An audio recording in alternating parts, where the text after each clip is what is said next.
Hey, what's up guys, Claak here, and today I'm playing my balance, and I'm running Elma to Shaman, Boomkin, Mistweaver Monk. And in these matches, we're not very high MMR, we're only around 1800 through 2k. The moment we get the 2k, we start to struggle with RMP teams.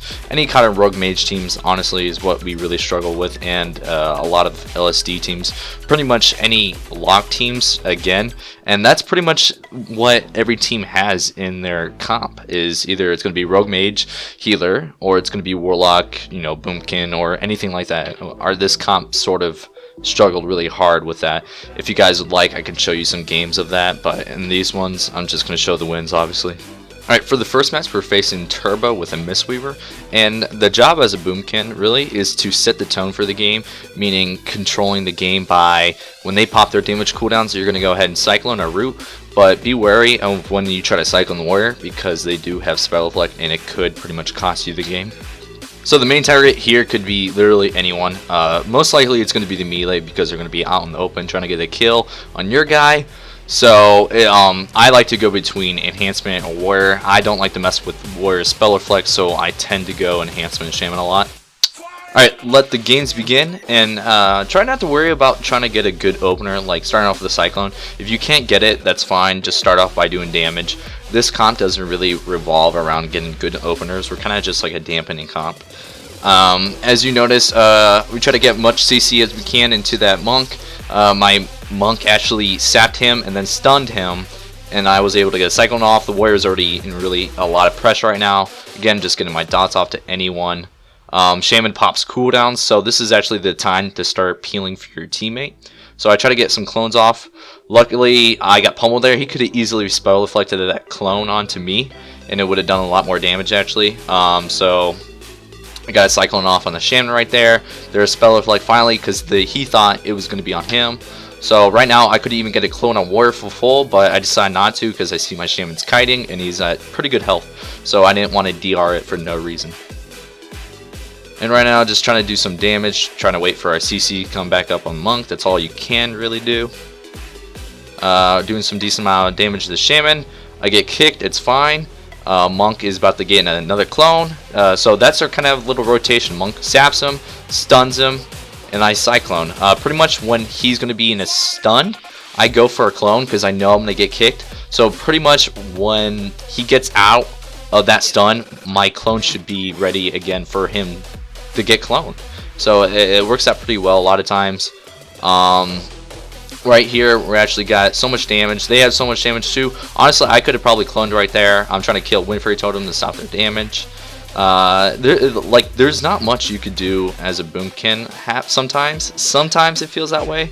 Because most of the time you're just going to be peeling, because if you're peeling, you're going to literally be doing no damage. Literally. I know most of our damage is from dots, but you still have to constantly put it on. I got pummeled right there. Here comes our CC chain onto that Monk. Shaman's about to die, and Shaman does pretty much die right here, and it's GG. For the next game, we're facing Resto Druid, Rogue, and Hunter. I believe this is called Thug. You can correct me if I'm wrong. I'm just typing right now. They were talking about something silly, so never do that. I end up coming in. I try to get the Rogue out, perhaps, with a Thrash. I ended up falling, so I decided to blink. Always go bear form if the Rogue's not out yet. There's Rogue. I instant root him. He vanishes. This is actually really good. They're going to try to go our Shaman right here. This is their big damage. This is the time to try to clone. I clone Rogue. He trinkets instantly into another clone. That's usually how you want to do it. When a team is popping their damage, you can almost guarantee they're going to trinket your clone, because that's their damage, that's their cooldowns. And if we pretty much survive this against Thug Cleave, we're going to win. So all we got to do is, my main objective is just to keep controlling the game. I'm not even worried about doing damage. Look at all three of them at 100%. Right here is where the tide starts to churn. Their damage is going down. Rogue is actually about to get Iron Bark right here, so I decided to clone it. You'll see in 2 seconds. Right here, he has Iron Bark. I see that. I clone it. Kind of waste their Iron Bark. There's no reason to even try to damage into that, because it's not going to do anything. Just trying to do as much damage as I can. I try to get my full moon off right here, and watch the rest of Druid is actually going to start cloning me as well. So I blink it to get away. Rogue's about to die. We just have so much pressure going off right now. And this is a moment they actually pull back because they kind of have to, but the moment they do, they kind of lose in a way as well.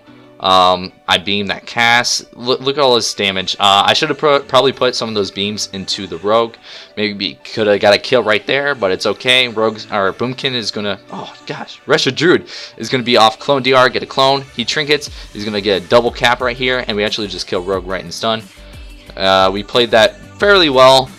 So you always want to try to control the tempo of the game as a balanced Druid. I'm trying to stress that out as much as possible. That is your objective, is to control the game as much as possible so your team doesn't get behind. Because if your team gets behind, you're pretty much not going to be doing any damage until you guys get caught up. For the next game, we're facing DK and Shaman Resha Druid, and this is actually the first time I've ever seen this comp, this expansion at least. I don't even know the name for it. I'm sure there is a name for it, I just don't know. And the main objective here is just, again, put your dots on everyone. Try to control the game.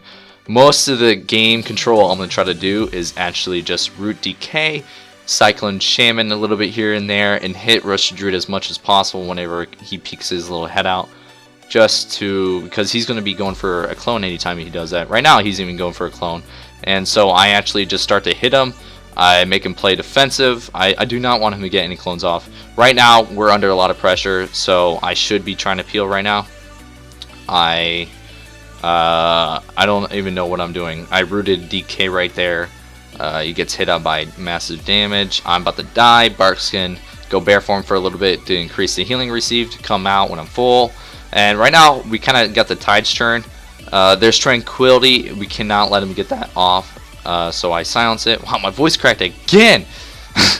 Alright, again, we're just trying to do as much pressure and try to control the game as much as possible. There's a little bit of damage, so I decide to cycle the Shaman right there.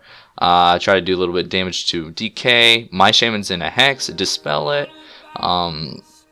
I noticed the Druid's a little bit out, so I want to hit him. I want him to go back in his little corner like he should be. Root DK, gets hit by damage, that's fine. We're about to have a lot of pressure onto this Elemental Shaman. The Druid gets stunned. Again, we just got a lot of pressure going right now.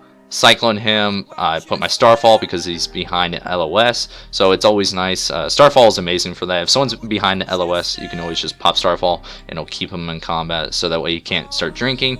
I silenced that heal right there. Honestly, once he'll get a big heal off on his Shaman right here. I should have cloned right here. I wanted to. I'll actually blink in to get a clone on the Shaman, but he has wind sheared, so I get wind sheared. Boomkin's still really low. I try to cap on that, dispel my Shaman's Hex. He was in a Hex, and I want to tunnel this Druid as much as possible. He's almost about to die. I hope my Elemental Shaman sees it. He does, and we cap on it and make it GG.